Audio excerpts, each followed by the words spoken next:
Welcome to In the Studio on Davis Media Access. I'm Tim Gaffany, your host. Classical music is alive and well in Davis, thanks to the work of our guest today, Eunghee Cho. He is a cellist and the founder and artistic director of the Mellon Music Festival, which returns this year for its fourth season.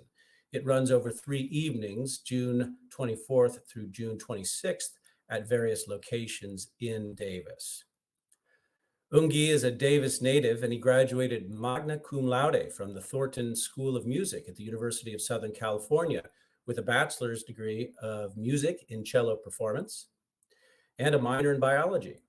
He completed both the Master of Music and Doctor of Musical Arts degrees at the New England Conservatory. In addition to his work with the Mellon Festival, along with an active concert schedule, this award-winning chamber musician maintains a vibrant cello studio in Houston, where he serves on the cello and chamber music faculty. That's at the University of Houston's Moores School of Music.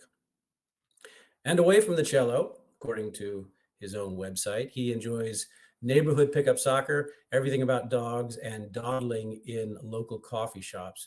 Eunghee, welcome to the show. Thank you so much, Tim, for having me.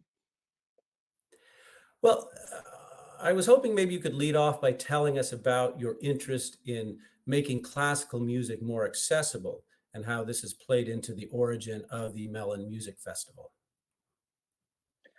Classical music has been something that has existed for so many centuries. And it growing up playing classical music and being immersed in that world, I was realizing that classical music is starting to kind of go out of fashion, which is something that's so shocking to me after having been so much in fashion for the past several centuries. And one of the things that stood out to me as one of the overarching problems of that was that it was becoming somewhat alienating in some ways, and I think very unintentionally. And I think making classical music accessible in many different ways, which include programming, choice of venues, uh, familiarity with the audience, having a connection between the audience and performers was such an important aspect of transforming classical music so that it kind of goes back into fashion because it's something that people love, and I think history has proven that to be the case. Great. Well, thank you for that. And you are a Davis native. You grew up here and then have traveled around quite a bit for your education and now your position at the University of Houston. But you started your own musical journey here in Davis. So I was wondering if you could say something about your own experience with music in Davis as an environment for learning music, and maybe comment on what you see as the current state of music formation here for young people growing up in Davis. I grew up in the Davis public school system. I was lucky enough to have a very, very wonderful private instructor starting from third grade. And I was able to participate in the youth symphonies, Sacramento's youth symphony, and the youth orchestra in San Francisco growing up. And I would say that I had a very, very positive experience all throughout DHS Symphony, Holmes Junior High Symphony. Um, Everything that I did fueled my interest and love for playing music. There were a lot of wonderful opportunities given to me and my friends to play gigs where we'd get paid a little bit of money, which was a fantastic thing when you're in high school. And I want to build on the what the community has already created for young artists. Um, I think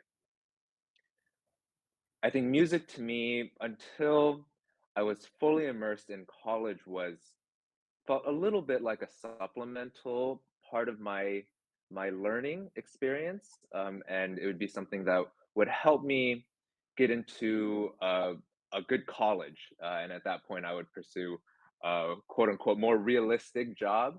Um, but having committed to a job in life in music, I found so much fulfillment in this, and I want to show that it's very, very possible, very realistic, and can be incredibly rewarding to be able to pursue classical music or become a musician of any genre at the higher level as a professional musician, and making that a reality for these young artists that are already immersed in such strong youth programs locally, I think is going to be the future of what Mellon Music Festival provides. Well, thank goodness you discovered that music can be practical for you and realistic for you because you do bring so much back to the community with the Mellon Festival. Wondered if you could say something about that now. By the way, real quick, the name Mellon, where does that come from? So um, I think Lord of the Rings is a big Davis. I believe it's there's a whole area of Davis named after uh, areas like Bombadil Street, Rivendell Lane Street in Davis, and so Lord of the Rings has been a big part of my culture growing up in Davis. And there's a scene where Gandalf and the rest of the Fellowship are trying to get into the mines of Moria, and the password says, "Speak friend and enter." And the Elvish word for friend happens to be Melon, and that opens up the gates to the mines of Moria. And this idea of Melon meaning friend and having the connection with Davis, Lord of the Rings, something that I grew up loving, I think is so important that we're nurturing relationships and friendships, not only between artists from around the world, but also between the audience, between the community, Davis community, and artists from around the world and community with one another. It's so important for us that we get rid of that wall that separates the performer and the audience. So you have concert stages where the performers are maybe feels like maybe a mile away from the audience. Um, and I don't think that necessarily helps the experience so much. So building that community amongst musicians and audience members as friends, as Mellon suggests, is so important to us. Well, I'm glad you mentioned that spatial element because my own experience with your, uh, well, one of your groups was at the sitting among the fermentation tanks at Sudworth Brewery a few years ago. Uh, is your choice of non-traditional venues part of that spirit then of making classical music more accessible? Or is this just where you could find to Exactly. play? Mhm. It's a little bit of both.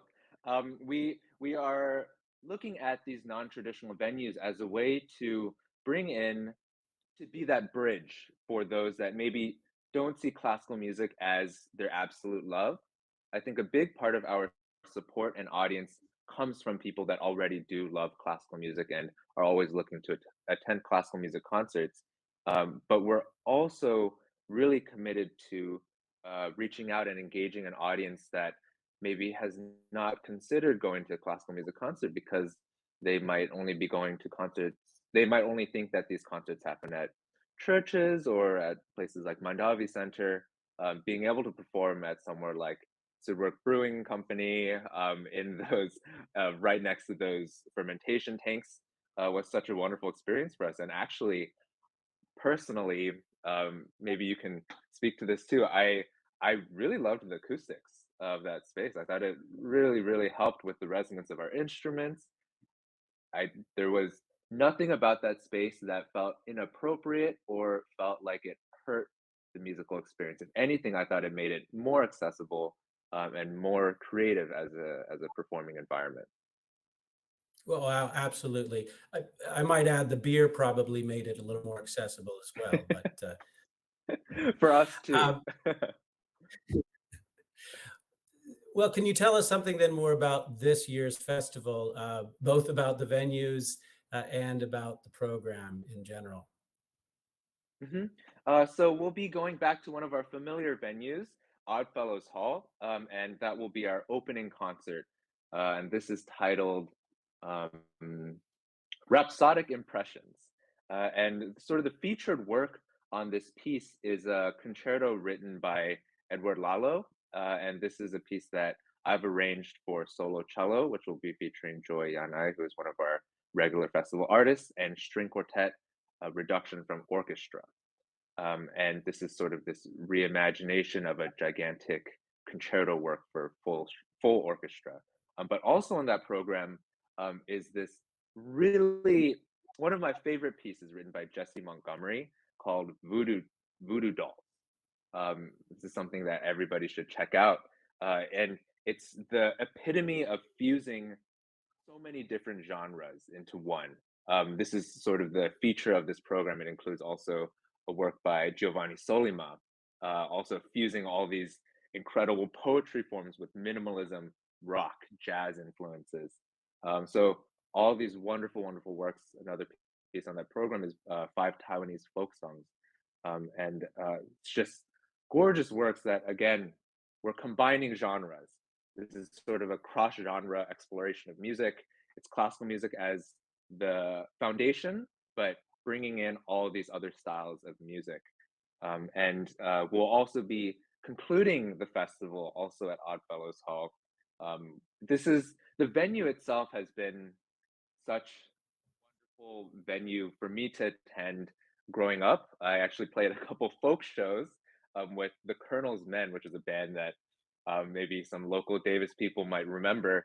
We did some shows in Oddfellows Hall, and I always had such a great time playing in that space. But I never played classical music there, and I thought to myself, "This is such a gorgeous space. There's wood everywhere. There's uh, there's an open bar.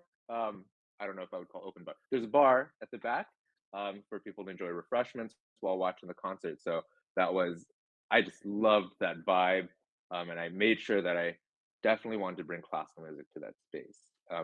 And the middle concert is going to be taking place at Sudwork Brewing Company in their banquet hall.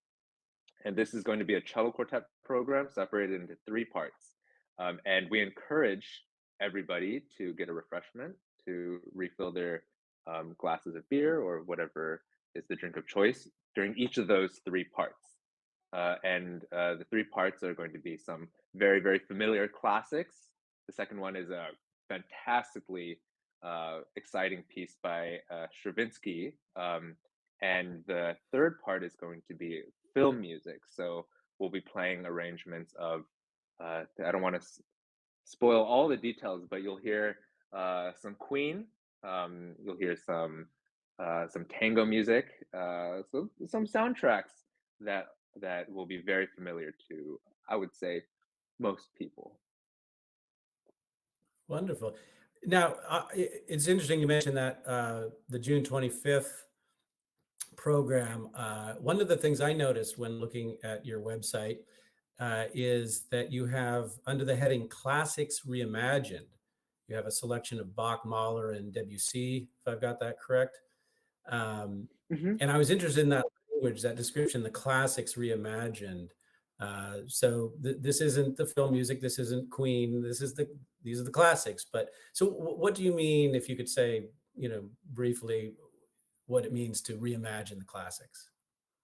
Mm. So when I think of classics, I kind of have in mind like Beatles or uh, Led Zeppelin. I don't know if I would call that a classic, but actually, for what I'm thinking of, what we're thinking of for the festival are classics from the classical music repertoire, like Clair de Lune, Bach Chaconne, things that we would recognize from hearing, but we can't listen to them all the time because some of them are written for orchestra or gigantic instrumentation. So we've actually reduced them for cello quartet, which is maybe one of the best mediums out there. I'm a little bit biased as a cellist, and we're reimagining them for these incredibly intimate settings for chamber music experiences.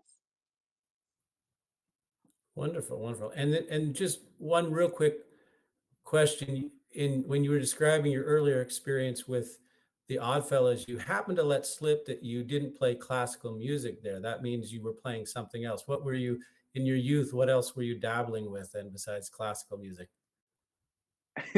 So in this particular case, this was a folk band. I would describe them as the Colonel's Men, and that was actually one of my first experiences playing music that was not strictly classical and music that was not written down necessarily.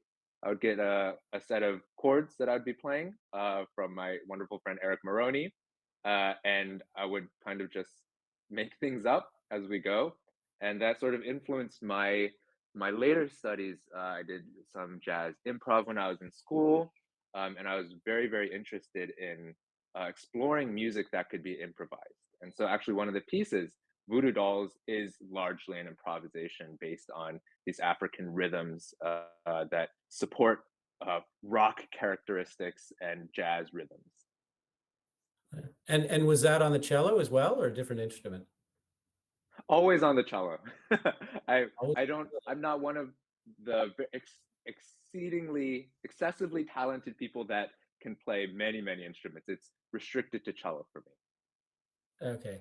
Well, you may not play many instruments, but you do wear many hats as a cellist, an award-winning cellist, and an impresario, bringing classical music back to your hometown for the Mellon Music Festival. And again, that will run on June 24th through June 26th at, sounds like both Sudwork and the Oddfellows Lodge. So I want to thank you so much for joining us today, Eunghee. This has just been wonderful, and I hope that's an absolute success this year with your festival. And with that, I am Tim Gaffaney. We've been listening to Eunghee Cho, and thank you for joining us here on In the Studio on Davis Media Access.